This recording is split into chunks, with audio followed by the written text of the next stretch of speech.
What's up, Lollipop? What's going on, Chicharon? See you later, Crocodile. Estimated flight time will be approximately 10 hours. I'm your Captain Zee Dalisay. And we have arrived at our destination. I'm Bettina Maran. And I'm Ken, as in Kelly!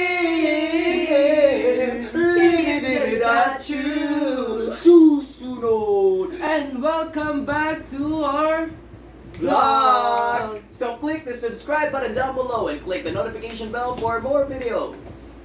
Susunod! So pag meron tayong emergency, kailangan natin ng Emergency kit! emergency kit. So ngayon, ito po ang aming emergency kit. Yon. So iisa-isahin po natin ang laman ng ating emergency kit. So let's first begin with pagkain at tubig. So ito po, wala po sila mga brand kasi hindi po kami ni-sponsoran. Baka naman. Wala po yung brand. So, unang na po namin, meron po kaming dihydrogen monoxide. Kung di nyo po alam, yung lason po yun. Joke. Kailangan po natin ng water. Para pag na-stuck po tayo sa ilalim ng building, meron po tayong iinumin. So, first off, we have water. Number 2, cup noodles. So alam naman po natin sobrang sarap nito. At pag kumain po tayo ng mga 20, magkakaroon po tayo ng sakit sa liver. So other than that, kailangan po natin ng mga canned goods and cup noodles dahil mahaba po ang shelf life nila. And pag meron pong emergency, makakain po natin siya if we have heated water or pwede na ata natin kainin. May mga tao pong kinakain po ito ng matigas. So next, we have our first aid kit. That's what I mean. Mura siya. Sabi ko, I did not say yung you. Psycho fact. First aid kit yan. First So, aid kit! So, parang self-explanatory, kung baga sugat man tayo or, you know, because our health, it's important. So, we have first yung, sorry. Wala ko sinasabi. Alcohol! Alcohol! Alcohol, you know, for clean hands. Tapos, we have yung bandage and band-aids for cuts, the normal cuts, and for larger than cuts kind of wounds. And Wow. I guess for sprain na rin if you have to cover it up. And betadine, extra fluffy cotton balls because why not? And paracetamol Of course. for headaches. OTC drugs. Opo, yan. Correct. So, eto pong mga to, para po to sa mga, kung mayroon kang wounds, kasi baka mahulog ka, hindi ka naman saluhin. Meron po tayo disinfectants and we also have bandages. Wow. Okay, so tapos na tayo sa first two na kailangan natin sa ating emergency kit. Ang susunod naman ay yung last. Kailangan natin syempre ng flashlight. Flashlight. Atong flashlight, magagamit mo siya kung sakaling ma-stuck kayo sa madilim na lugar o kaya naman sa panahon ng disaster ay wala kayong kuryente. So, flashlight is a must. Paliwanag ng buhay ninyo na Yes. wala siya. Okay. At para maging updated kayo, kasi kahit hindi kayo updated sa buhay ng crush nyo, updated pa rin kayo sa balita kapag meron kayong radyo. At importante na debaterya yung radyo nyo kasi syempre, pag walang kuryente, hindi nyo magagamit yung mga radyo nyo kailangan pa ng saksahan. Kaya, Here. yan. Evidence Kailangan nyo na. ng radyo. Wala kayong sasaksakan. So, kahit yung outlet ay nasa building, di naman napapakinabangan kasi bawal mag-charge ang students. So, kahit nag-iba na rin siya, hindi pa rin siya mapapakinabangan. So, kumuha ka na ng battery-operated radio. Yo! Not sponsored din. Not sponsored kasi wala po kaming sponsor. Nothing here is Unless gusto sponsored. nyo. Yes, baka naman mga sponsors, di ba? May And po. finally, saan nga ba natin ilalagay ang lahat ng ito? May idea ba kayo? Sa plastic. Ito, plastic ba ito? Wait. Baka kasya dito. Pero hindi. Ang ating emergency kit ay ilalagay natin dito sa bag na ito.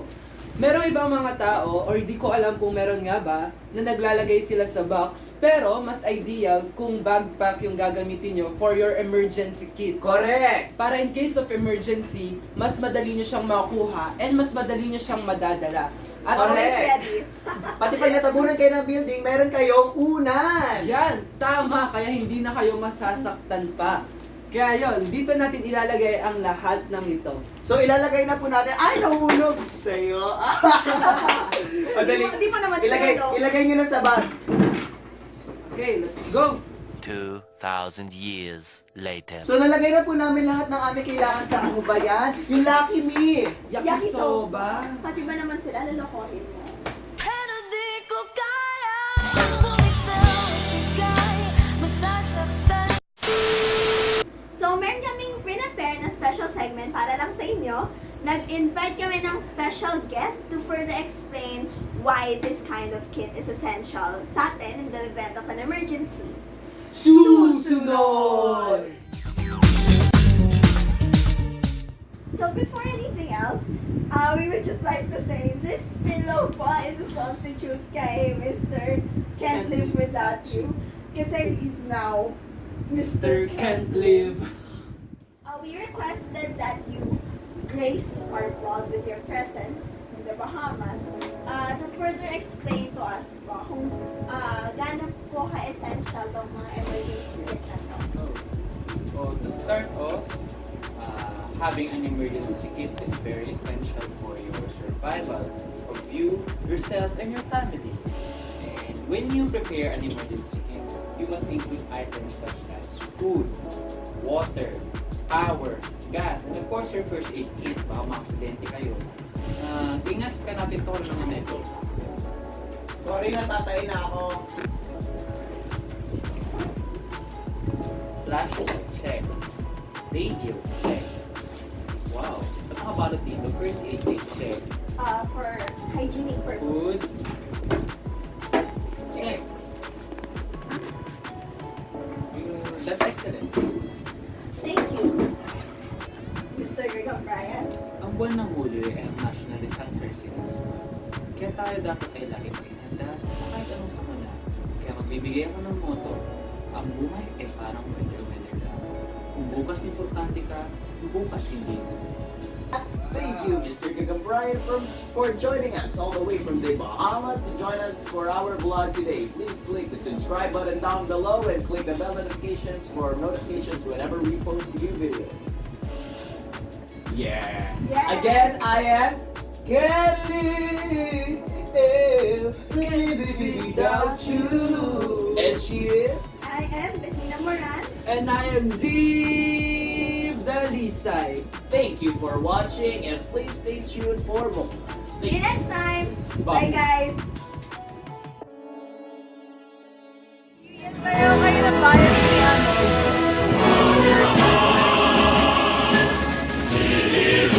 Ingay, paano nakapag-Japanese? Ano? Tulungan ko rin yung ano, yung alphabet na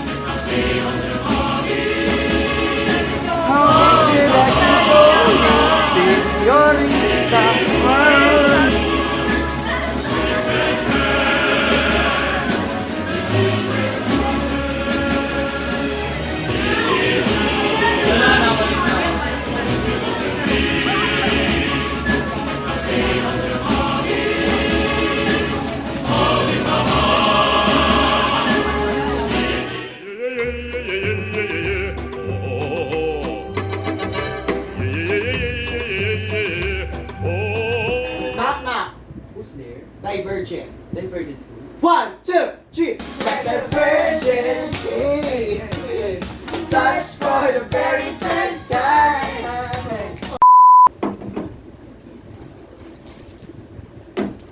First aid kit, check.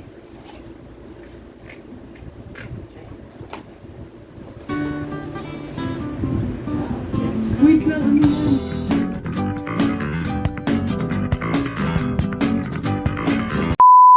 For your family and for yourself in unforeseen events. Your emergency kit must include items that will require